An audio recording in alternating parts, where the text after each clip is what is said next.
Hi everybody, it's Lonnie with Untitled Nerd Network, and I want to talk about Arach-Knight, the new Infinity Warps #1.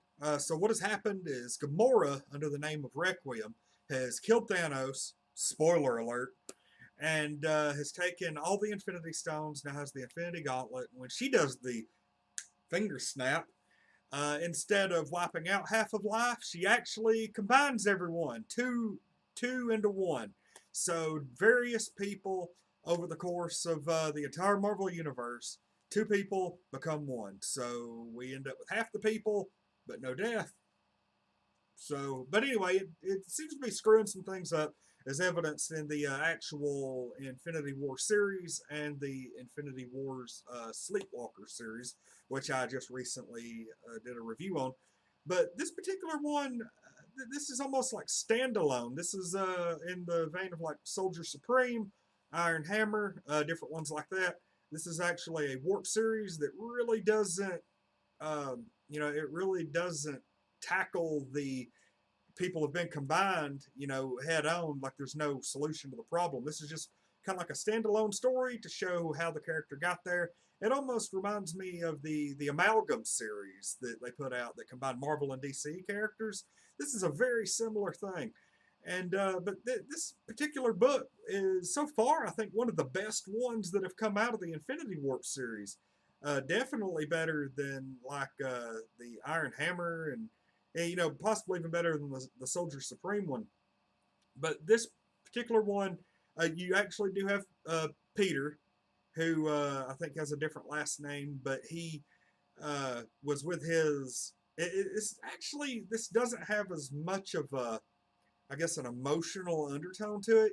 Like in the comics, the original Spider-Man comics, Peter, felt this crazy guilt about his uncle getting killed because, he had a chance to stop the robber. He didn't, and then the robber ended up killing his uncle. And that was, with great power comes great responsibility. Well, we don't have any of that in this one.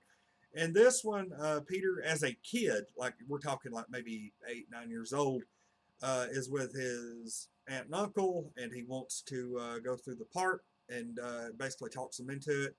Well, Peter ends up getting attacked by a giant green furry goblin, which I guess is supposed to be Green Goblin and something else. I don't really know. I don't keep track of Moon Knight.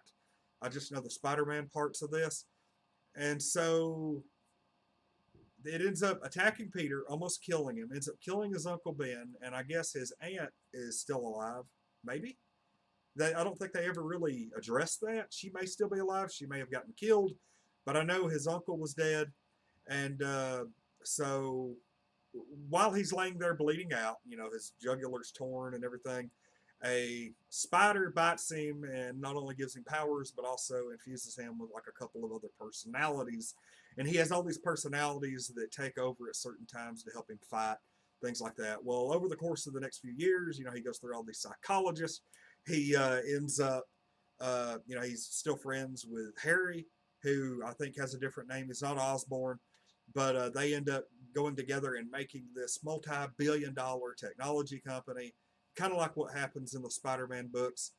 And they are on their way when Harry's dad calls, and the book just kind of takes off from there. We end up seeing the Goblin return, and then at the end is a kind of sort of predictable ending, but still good nonetheless. I want to give this book, without giving any spoilers or anything of the last few pages, this book is a solid 8.5 out of 10. It was a fun read. I really liked the new take on the origin. It wasn't quite as emotional, as I said, as the regular Spider-Man origin, but I like the multiple personalities. I like, you know, Peter being a workaholic like normal. It just seems like a really, really good book. Probably the best combination Infinity Warps book that is out right now.